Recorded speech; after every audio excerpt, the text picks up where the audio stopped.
A vida cristã é um chamado a amar a Deus e ao próximo. Existem momentos em nossas vidas em que somos chamados a amar ousadamente. A amar como nunca antes, amar como Ele ama. E um amor como o dele muda tudo em nós. Deus se move a partir das pessoas, simples ou comuns. Pessoas como eu, pessoas como você, porque juntos o nosso amor é revolucionário. Nossa mensagem é o Evangelho, e Deus está à procura de um povo para proclamá-lo. Vozes sem egoísmo, sem preconceito, vozes que amam e que perdoam mutualmente. Para nós, mutualidade é sermos um só corpo, é pertencimento e obediência, é quando a fé se transforma em ação, é o amor em movimento. Durante 5 semanas seremos conduzidos a uma nova série de mensagens que tocará nossos corações a cada celebração de domingo. Juntos viveremos dias de mutualidade, à luz do mandamento do Senhor. Façam às pessoas o que querem que elas façam a vocês. Mateus 7,12. Dos dias 18 de maio a 15 de junho, em toda a rede de igrejas da cidade, caminharemos juntos, em família, celebrando e reconhecendo esse amor. Em solidariedade, em esperança, em mutualidade. Amando como Ele ama, mostrando ao mundo quem Ele realmente é. Amar nunca será fácil, mas sempre será o melhor caminho para Deus, porque Deus é amor. Igreja da Cidade, uma família para pertencer. Olá, boa tarde. Muito bom ter você aqui. Eu sou Andrei, sou um dos pastores da nossa igreja, Igreja da Cidade. É uma alegria muito grande receber você nessa tarde de domingo. Antes de iniciar o tempo que a gente vai ter de conversa em cima da palavra de Deus, em mais uma mensagem da série A Bênção da Mutualidade Cristã, nós estamos a cada dia trabalhando, a cada semana trabalhando uma forma de atuarmos juntos e de ajudar uma pessoa, de estar junto com uma pessoa. Nessa semana, eu e Esté e os meninos tivemos a oportunidade de irmos à casa, uma família, e de almoçarmos juntos com eles, de orarmos por eles, e foi maravilhoso estar junto. E nessa semana, nós temos a linda oportunidade de fazer um ato de bondade, visitar pessoas enfermas ou enlutadas. Nós sabemos o quanto isso muda a vida de alguém, a presença. Não existe nada mais poderoso do que a presença. Eu sempre gosto de dizer o seguinte: se a presença não fosse importante, Jesus Cristo tinha feito uma live. Não é verdade? Então a presença é muito relevante. Quem é a pessoa que você pode visitar? Eu queria te convidar o seguinte: você já no seu coração, já na sua mente, já vai imaginando alguém que você pode procurar essa semana, que está enfermo, ou que está passando por um processo de luto, que está precisando de uma presença. Vá até essa pessoa, ore pela vida dela, encontre essa pessoa. Há alguém aqui que nessa semana vai encontrar alguém e vai exercer ali o dom da presença e vai até essa pessoa e orar pela vida dela? Há alguém aí? Ótimo, então eu queria pedir que você fique com a sua mão levantada. Eu só quero fazer uma oração por você. Querido Pai, obrigado pela vida de cada um dos seus filhos, que decidiram fazer esse ato de bondade, de estar próximo de alguém, de ajudar alguém, e nessa semana com um ato tão precioso, que é a presença diante da fragilidade humana, seja na doença, seja ali no hospital, numa casa, numa enfermidade, alguém que está passando por um processo difícil, que a presença dos seus filhos seja um acalento para a alma, seja de fato encorajar para viver. Nós oramos também por aqueles que estão em luto, e a presença dos seus filhos seja de fato um consolo do céu sobre a vida dessa pessoa. Nós louvamos ao Senhor por essa igreja linda, que ama de forma imparável. Assim nós oramos em nome de Jesus, amém. E que Deus te abençoe muito nessa visita. Bom, nós estamos vivendo essa série maravilhosa, A Bênção da Mutualidade Cristã. Você que está vindo pela primeira vez, lá no nosso canal do YouTube e CTV, você pode encontrar mais das mensagens que nós conversamos até aqui. Que hoje nós vamos seguir em frente para a próxima mensagem, e a mensagem tem o nome Edificar uns aos outros. edificar uns aos outros. Vamos estar durante esse tempo juntos conversando em cima de 2 textos do apóstolo Paulo, um direcionado à igreja em Roma e o outro direcionado à igreja em Tessalônica. Vamos começar aqui pelo texto de 1 Tessalonicenses 5:11. Por isso, exortem-se e edifiquem-se uns aos outros, como de fato vocês estão fazendo. Paulo vai falar em Romanos 14:19. Portanto, tenham como alvo a harmonia e procuremos edificar uns aos outros. A verdade é que a gente precisa de alguém. Ninguém chega a um lugar grande sozinho. Sempre tem alguém que nos ajuda, alguém que nos encoraja, alguém que nos abraça. Eu fui correr a São Silvestre, a primeira vez que eu fui correr a São Silvestre, eu fui com o pastor Conrado. O pastor Conrado corre a São Silvestre desde 1230. E nessa da corrida São Silvestre eu aprendi uma coisa. Para quem é experiente, quando você ultrapassa ele, você está com muito gás, alguma coisa está errada.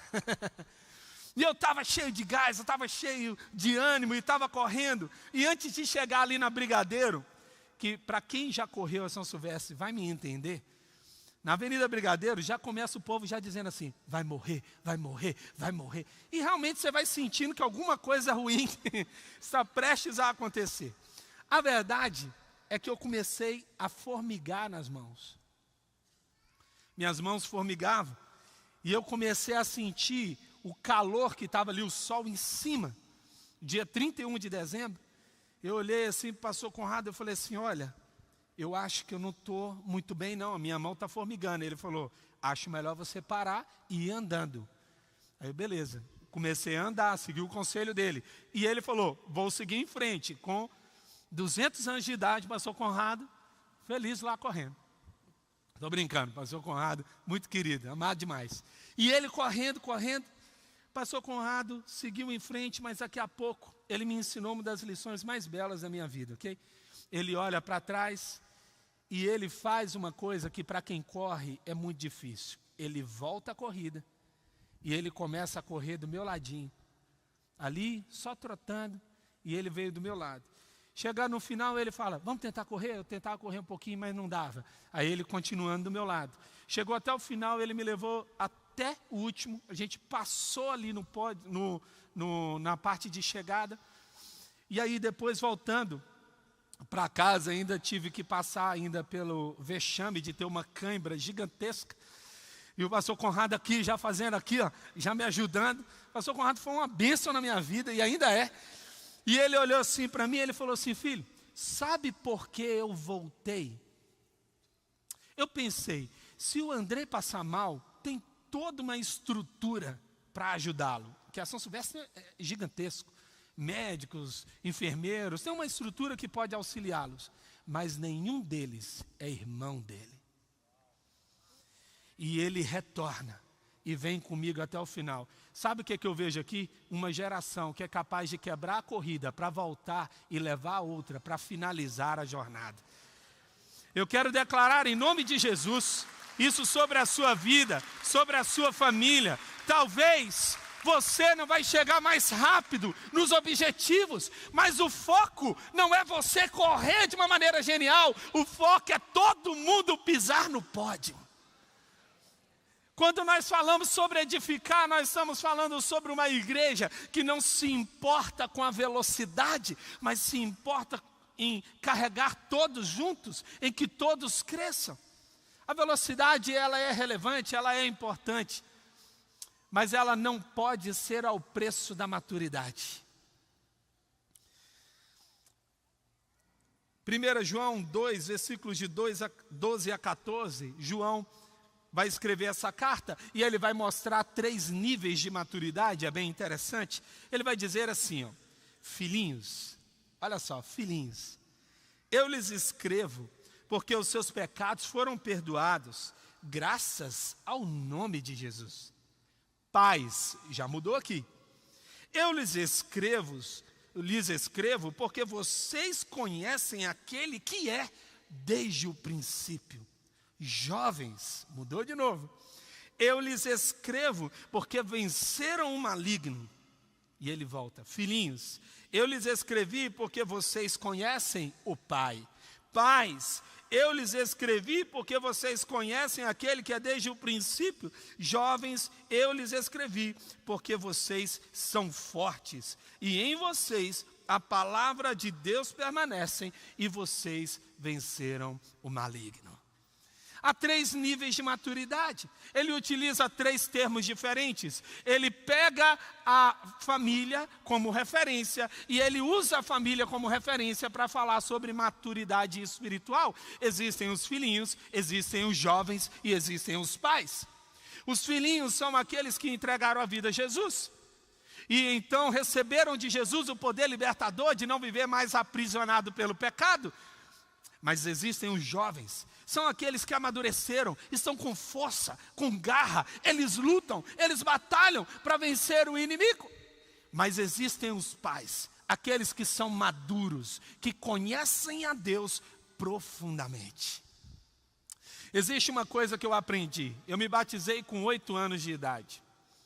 E desde os meus 8 anos de idade eu vivi dentro do contexto da igreja. E vivi tudo que você pudesse imaginar, mas uma coisa eu descobri: idade não é igual a maturidade. Maturidade envolve intencionalidade. Vamos conversar um pouco sobre isso. Para ser maduro, eu preciso escolher. Para envelhecer, basta o tempo passar. O tempo passa, mas a escolha de amadurecer, ela precisa acontecer. A verdade é que Paulo está querendo dizer que você não pode entregar a sua vida a Jesus e viver como filhinho para sempre. Um dia você precisa ser pai. Ei, em nome de Jesus, se tem algo que está estagnado na sua vida, está quebrado em nome de Jesus. Você vai crescer em profundidade com Deus. Estamos cansados de ver a igreja brasileira, como saiu no IBGE durante esses dias agora. A igreja cresce, mas o país não muda. Não dá, nós precisamos de pessoas maduras. A igreja de Deus carece de uma revelação dos filhos de Deus maduros, íntegros, carregando o caráter de Cristo, que não envergonham o evangelho, que a palavra de Deus é lida nas suas vidas, no trabalho, em casa, nas atitudes. Deus está à procura de pessoas consistentes. Uma vez, conversando com o pastor Fabiano Ribeiro, ele disse assim: filho, a igreja no Brasil não precisa de pastores talentosos, precisa de pastores com caráter. O que está faltando é testemunho. O que está faltando é profundidade. A pessoa acaba de se converter e daqui a pouco ela é uma professora de teologia no Instagram. Essa pessoa não teve um tempo de profundidade. A tudo eu preciso entender que Deus está me convidando para um processo. Em Efésios 4, versículo 13, a gente começa a entender que esse processo é um processo crescente. Olha só, até que todos alcancemos a unidade da fé e do conhecimento do Filho de Deus e cheguemos à maturidade, atingindo a medida da plenitude de Cristo. Eu gosto muito desse texto porque ele tem algumas chaves aqui. A palavra conhecimento, ela não é o conhecimento dos gregos como Platão. Platão utilizava o conhecimento como episteme, o conhecimento lógico. O conhecimento episteme é aquele que permanece em pé, é o conhecimento científico, que vai dar origem a uma das áreas do conhecimento chamada epistemologia. Mas ele está utilizando uma outra palavra, ele utiliza epignosis. Ele está dizendo, não é sobre o conhecimento lógico, é sobre o conhecimento relacional, é sobre o conhecimento profundo com alguém. Como dizia Charles A. Spurgeon, você pode subir procurando a Deus na escada do conhecimento, mas eu vou te convidar, desce, Ele está te esperando lá embaixo. Sabe por quê? Porque para se relacionar com Deus é coração, é desejo, é vontade. Meus filhos falaram assim: pai, você cobra tanto da gente estudar, você cobra tanto da gente, por que você não cobra algumas coisas? Eu falei: filho, eu não posso te obrigar a amar a Deus. Amar a Deus é uma coisa pessoal, você vai precisar decidir o que você vai mais amar na sua vida. E é sobre isso que o apóstolo Paulo está dizendo, mas ele continua dizendo o seguinte: para o quê? Para que cheguemos à maturidade. O que é a maturidade? É uma pessoa completa, inteira, onde ela está tão inteira, tão cheia de Deus, que o seu único desejo é exalar essa presença, e ele vai chegar ao último termo, a plenitude de Cristo. Aqui o termo significa, basicamente isso aqui: o navio está pronto para partir. Olha que lindo. Você começa a viver quando você está cheio de Deus. Você começa a viver quando a presença de Deus está na sua vida. Em Efésios 4, versículo 14, o próximo versículo, Paulo continua: o propósito é que não sejamos mais como crianças. Aí você fala: não, mas a Bíblia também não ajuda. Tem hora que pede para a gente ser igual a criança, mas agora está dizendo que não é para ser igual a criança. É como se Deus estivesse dizendo: entenda, você precisa carregar a inocência, o desejo de uma criança, mas você não pode carregar a mentalidade de uma criança. Você precisa mudar, você precisa amadurecer, você precisa viver na perspectiva de alguém que cresceu na fé. Levados, porque aqui como criança, Paulo vai dizer, levados de um lado para o outro pelas ondas, nem jogados para cá e para lá pelos ventos de doutrina e pela astúcia e esperteza de homens que induzem ao erro. É necessário ser maduro. Se eu sou maduro, eu não vou me preocupar quando eu enxergar, eu ouvir alguém falando alguma coisa sobre Deus, sobre a fé. Aquilo não vai mexer comigo, porque eu sei em quem eu tenho crido. Eu sei que Ele é fiel para fazer infinitamente mais do que eu posso pedir ou imaginar. Eu sei que não há nada, nem no presente, nem no porvir, nem no céu e na terra, que é capaz de me separar do amor de Deus que está em Cristo Jesus. E eu não vivo agora para mim mesmo, eu vivo para Deus. Então, qual é a minha perspectiva de vida? É estar profundamente enraizado em Deus. Mas o tema de hoje é edificar. O que se edifica? Edificar é construir uma casa. É construir a casa. E literalmente esse termo vem disso. Construir algo, construir essa casa. E como eu estou construindo a minha vida? Como é que eu estou construindo as minhas decisões? Como que eu estou baseando a minha vida? Eu preciso basear a minha vida pensando no seguinte: edificar é um ato mútuo, onde eu edifico alguém, alguém edifica a mim, eu edifico outra pessoa, aquela outra pessoa edifica outra, e o outro vai edificando, e todos nós vamos crescendo. Então, junto com você, precisa sempre andar alguém que sabe mais de Deus que você, e sempre alguém que quer mais de Deus está andando próximo de você. Alguém que pode crescer e alguém que pode te fazer crescer. A igreja primitiva edificava os crentes, Atos 9, 31. Em 1 Coríntios 7, 35, vai dizer que edificar é muito mais profundo, muito mais importante do que apenas chamar a atenção. Não é tipo assim: ei, você está fazendo algo errado. É mais profundo que isso. Eu sempre parava para pensar, Jesus é filho de um carpinteiro, né? O carpinteiro é diferente do marceneiro. O marceneiro faz móveis. O carpinteiro edifica a construção. Ele é a base ali para a construção. A diferença básica é essa: Jesus Cristo não veio pôr um móvel na sua vida, não veio embelezar a sua vida, Ele veio mudar a estrutura da sua vida.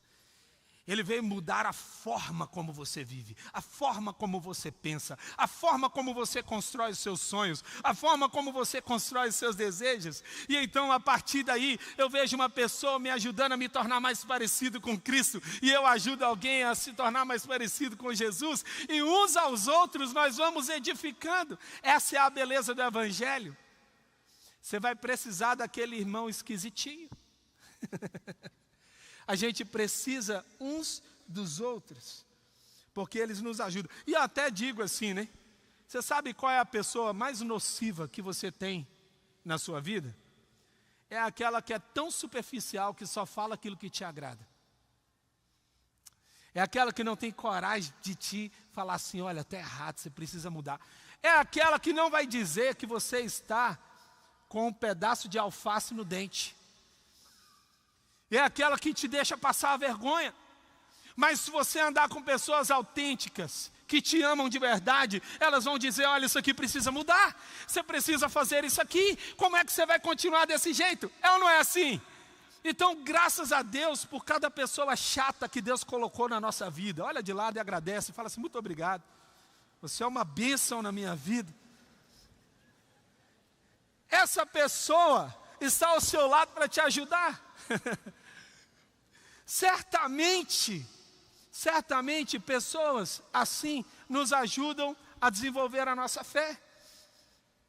Ou afinal, ou você mata ou você cresce. Esse mandamento é prático, ativo e positivo. Em Romanos 14, 19, como lemos no início, por isso esforcemo-nos em promover tudo quanto conduz à paz e à edificação mútua. A verdade é que Paulo escreve para a igreja, por exemplo, em Tessalônica, para encorajar. Eles estavam sendo perseguidos, eles estavam passando por momentos difíceis, de incertezas, mas Paulo diz, olha, vamos uns aos outros nos ajudar, se a gente estiver de mãos dadas juntos, se nós construirmos e edificarmos isso juntos, vamos crescer. Então o que eu devo fazer? 3 princípios para você guardar, ou 3 atitudes que você precisa guardar. Primeiro, você precisa ser intencional. Intencional. Em Romanos 14, 19, por isso, esforcemo-nos em promover tudo quanto conduz à paz e à edificação mútua. A palavra aqui literalmente é correr. Você tem que correr. A sua prioridade é procurar a paz e fazer todo mundo crescer. Mas tem gente que é tão conflituosa que só a presença dela, sem falar nada, sem fazer nada, já traz conflito. E você sabe por que às vezes essas coisas acontecem? Porque essa pessoa não permitiu ser pacificada por alguém. Não se permitiu se esforçar em procurar a paz. Em nome de Jesus, por onde quer que você vá, que a paz de Deus vá junto com você. Você é um agente da paz. A palavra de Deus diz em Mateus 5, que nós seremos chamados de pacificadores, e eles reconhecerão que somos filhos de Deus. Você não é reconhecido como filho pelas batalhas que você vence, mas pelos ambientes que você pacifica. Se você pacificar esse ambiente, as pessoas vão dizer, tem algo diferente nessa pessoa. Mas existe aqui um foco, eu preciso me esforçar.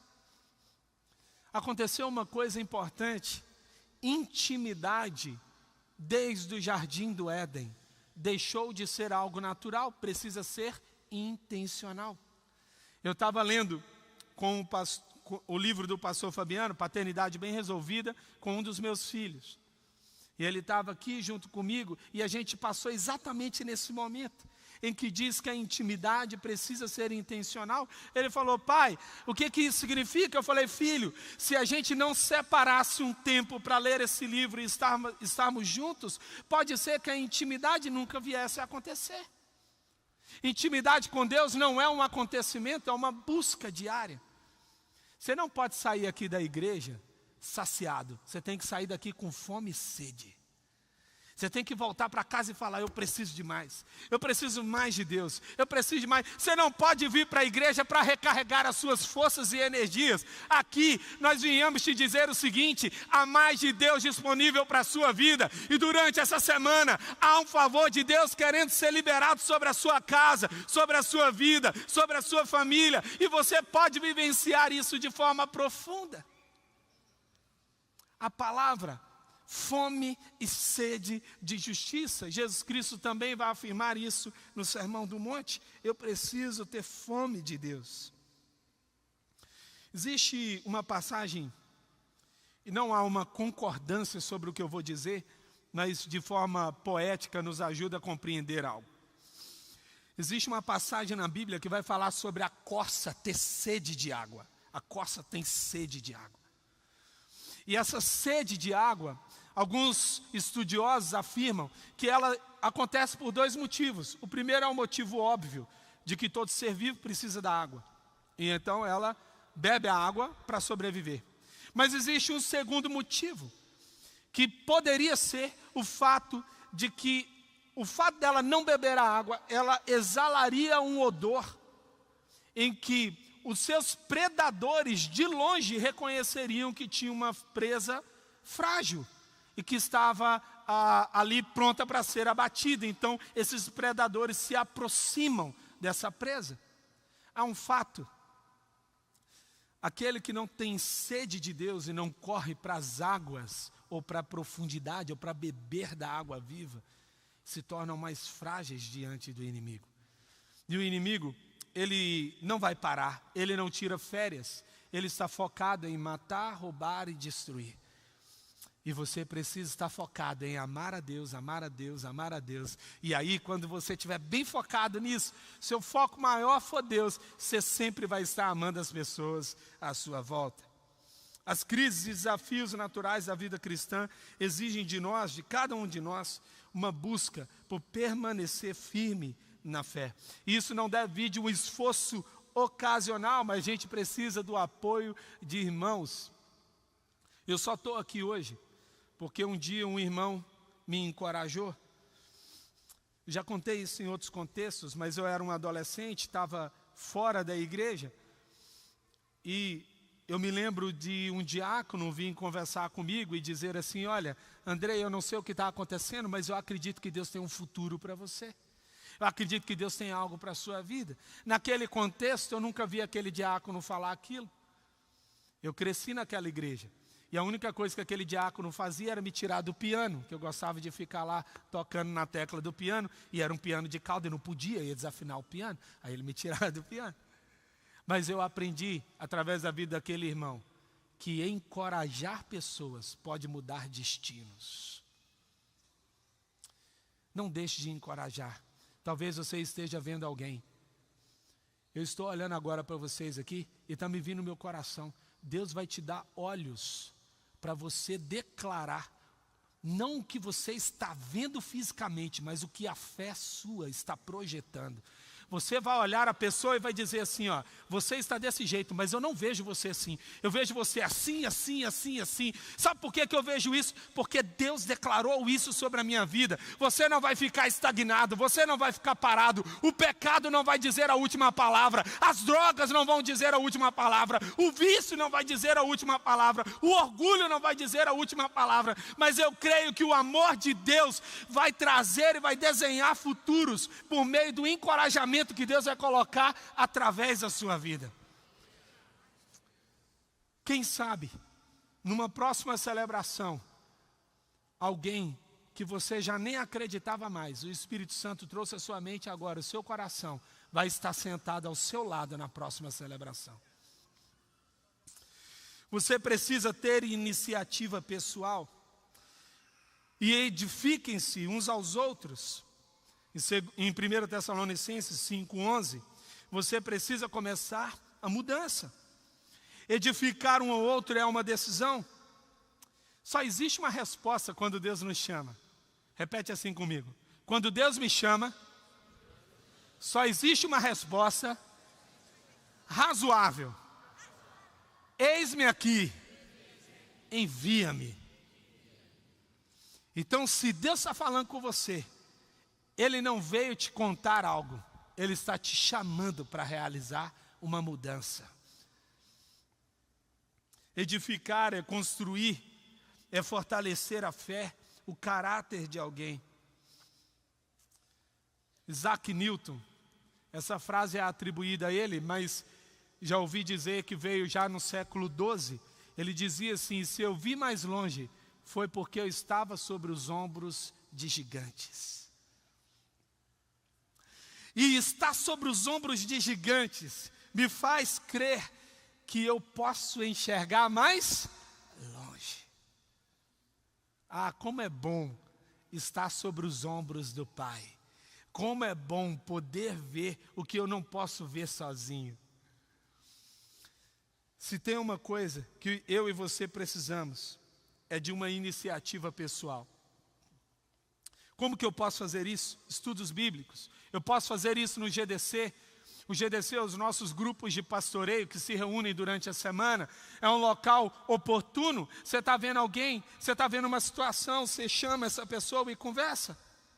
Fala, olha, eu queria te encorajar, eu vi uma situação, mas eu queria dizer que há algo de Deus sobre a sua vida.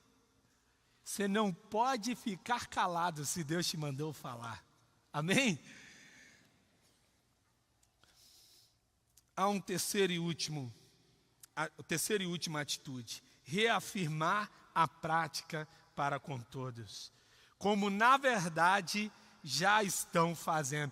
Paulo disse assim, olha, eu já reconheço, vocês se esforçam em mutuamente se edificar, então eu vou dizer uma coisa para vocês, continuem a fazer isso. Então o que eu preciso saber?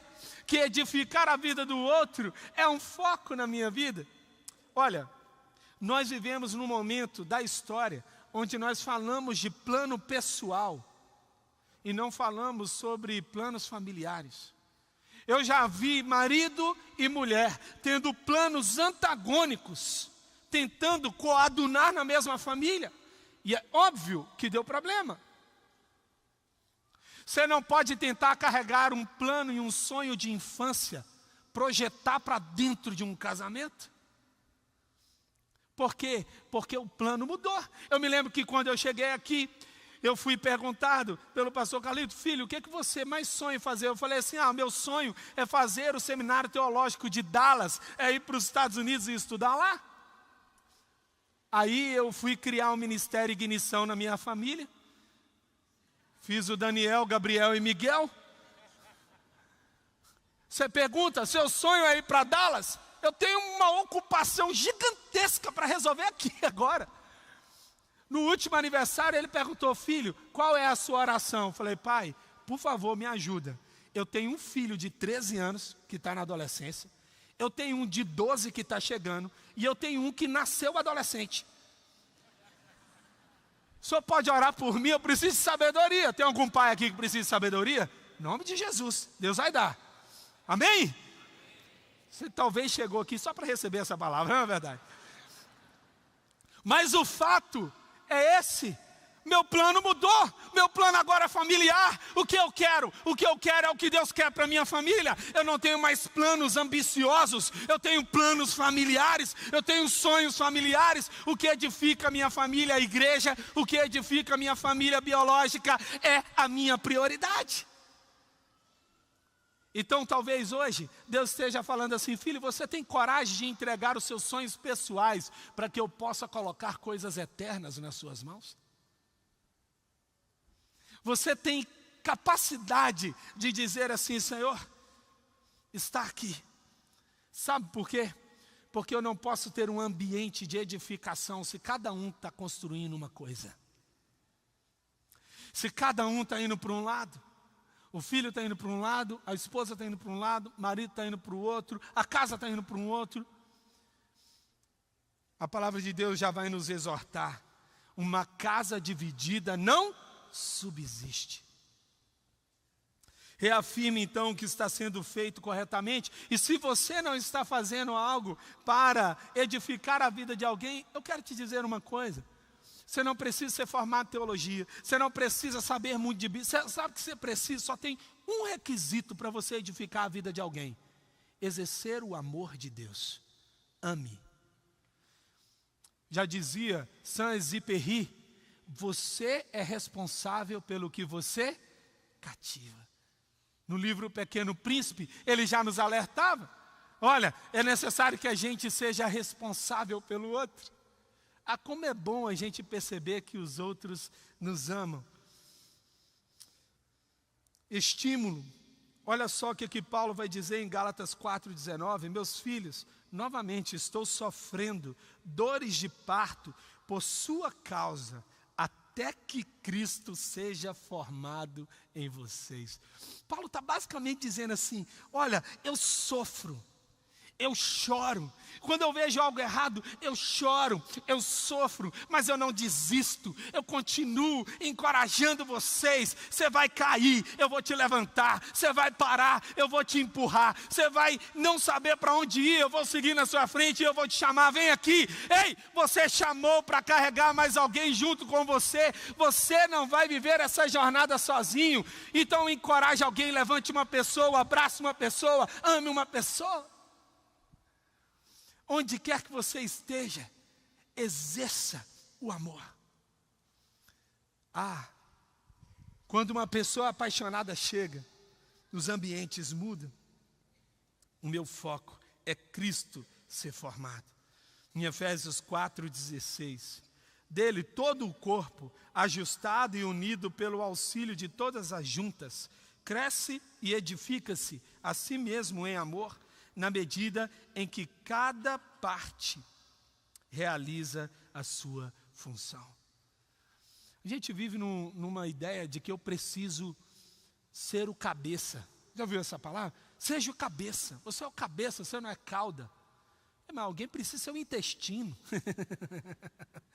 Quem é que vai digerir as coisas? Alguém precisa ser o dedão desse negócio. Alguém precisa exercer outras funções. Você sabe o que me trouxe aqui? Eu tinha um sonho. Meu sonho era ser pastor de igreja. E eu me lembro que quando o pastor me convidou para estar aqui, uma pessoa veio me falar: olha, lá na igreja da cidade você vai ser mais um dos pastores. Você não vai ser o pastor. Meu Deus, que coisa horrível. E aí eu ouvi uma pregação. E a pregação era a seguinte: e se Deus te chamou para ser o segundo? Era em cima de Caleb, um homem que nunca assumiu a liderança de todo o povo de Israel. Mas ele entrou na terra prometida. A questão não é onde você está, se é na cabeça, se é na cauda, mas se você foi colocado por Deus lá. Nunca almeje estar no lugar onde Deus não projetou para você. Nunca deseje estar no lugar que Deus não projetou para você. E você sabe o que eu percebo hoje?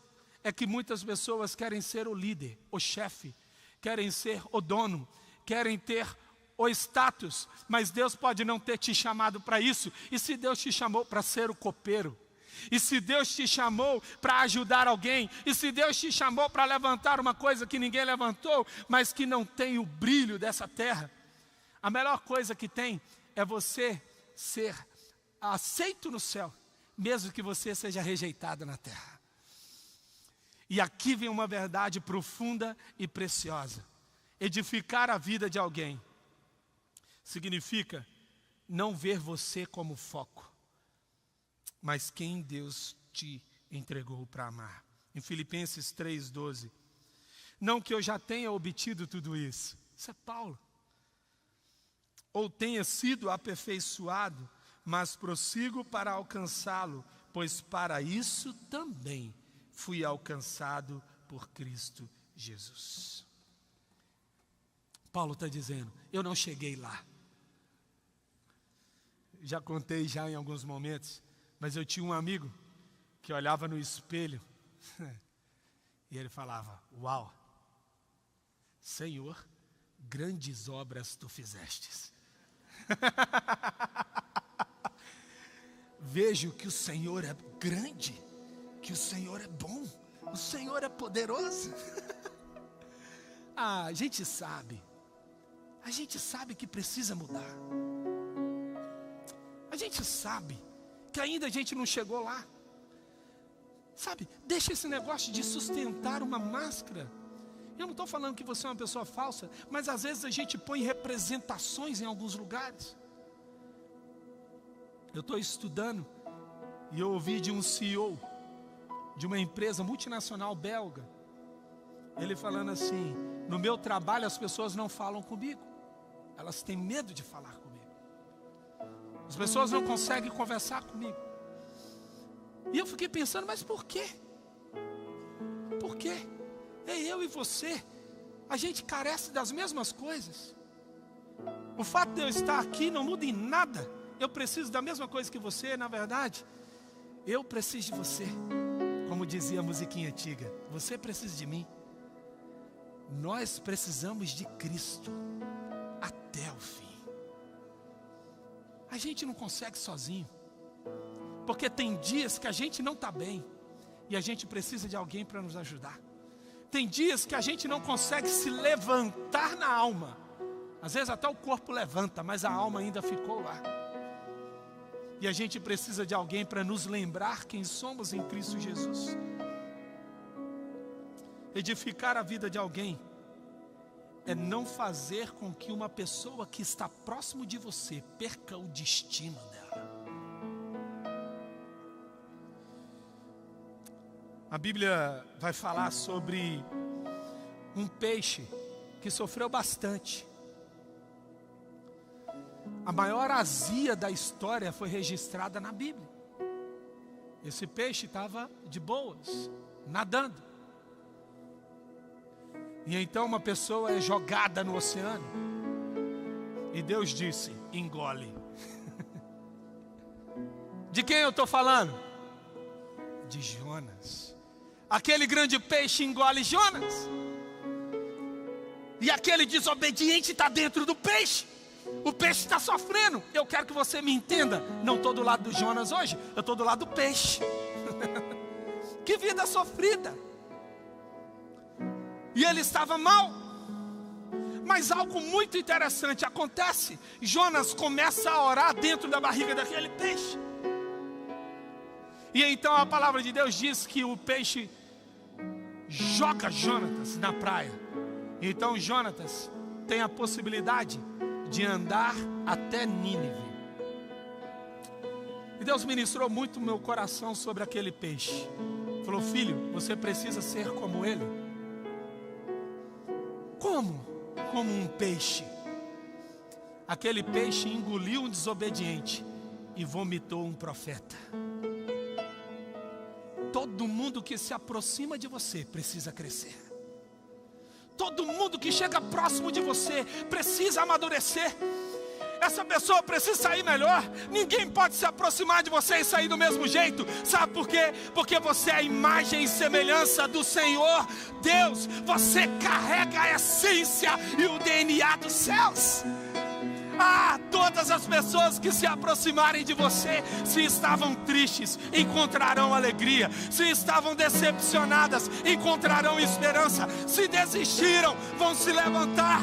Se não estão mais aptas para viver, Deus vai mover dentro do coração delas o desejo pela vida. Você nasceu para abençoar essa terra. Em Atos 9, no versículo 31, a igreja passava por um período de paz em toda a Judéia, Galiléia e Samaria. Ela se edificava e encorajada pelo Espírito Santo, crescia em número, vivendo no temor do Senhor. Que alegria ter tido você conosco nesta celebração, que a palavra de Deus agora frutifique na sua vida. Mas antes, quero fazer alguns convites para você, à luz do que você recebeu nesse tempo de celebração, em especial com a palavra da fé que você acolheu no seu coração. Qual a sua resposta diante do que você recebeu? Eu quero primeiro perguntar a você se você, à luz da palavra, você quer assumir agora uma nova vida com Jesus. Então, se você recebeu Jesus como Senhor e Salvador e entendeu que Ele é seu único Salvador, dê-me um sinal aí, então você pode se manifestar no nosso chat, dizendo que você tomou a sua decisão de receber Jesus como Salvador e Senhor. Também pode ser o seu caso que você já é um cristão, só que você está afastado da fé. Você quer se reconciliar com Jesus, voltar para a comunhão da fé? Também deixe aí no nosso chat a sua decisão de reconciliação. Ou um terceiro convite é se você quer ser batizado. Nós também queremos ver você batizado e vamos entrar em contato para que você venha ser batizado ou aqui na colina ou em uma das igrejas da cidade ou também irmos até onde você está. Importante é a sua decisão. Você quer ser batizado? Talvez você foi batizado bebê quando infante e agora você entendeu que o batismo bíblico é um batismo precedido de uma decisão de arrependimento. Amém? Se você tomou uma dessas 3 decisões, aceitar Jesus, se reconciliar na fé, voltando para a igreja, ou ser batizado, deixe agora também aí o seu contato conosco no nosso chat e também tem o QR Code que você pode agora também preencher. Está na tela durante todo o tempo da minha fala aqui, seja qual for a sua decisão. Amém? Agora quero orar com você e pedir que você encaminhe o link desta mensagem para que outras pessoas possam também receber esta mesma palavra da fé que você. Convidar você para salvar o nosso canal, você se tornando um assinante, e todo domingo, seja às 10 da manhã ou às 19 horas, horário de Brasília, aqui pelo ICTV da nossa Igreja da Cidade, todos os domingos, 2 celebrações live para você, onde você estiver, porque afinal de contas, nós somos uma igreja em muitos lugares. Então, Deus abençoe a sua vida. E esperamos que você tenha uma semana abençoada. Também quero pedir a você que você interaja com tudo que a nossa igreja oferece para você. Nós temos GDC online, nós temos cursos online e você pode servir também como um voluntário no nosso campus online. Então use esse mesmo QR Code se você também quer um GDC, se você quer servir online e se você também quer conhecer mais dos cursos e ministérios da Igreja da Cidade e até mesmo pontos de partida e onde temos uma igreja presencial, tá bom? Entre em contato conosco. Vamos orar juntos? Pai do céu, obrigado por esta celebração, pela mensagem que não voltou vazia, por cada vida que está conosco e tomou uma decisão ao teu lado. Abençoamos os que hoje recebem Jesus, os que voltam para a igreja, os que serão batizados, os que farão parte de um GDC, a todos abençoamos em nome do Pai, do Filho e do Espírito Santo. E pedimos uma semana extraordinária para cada um, em nome de Jesus. Amém. Deus abençoe você e até a próxima semana. Muito obrigado.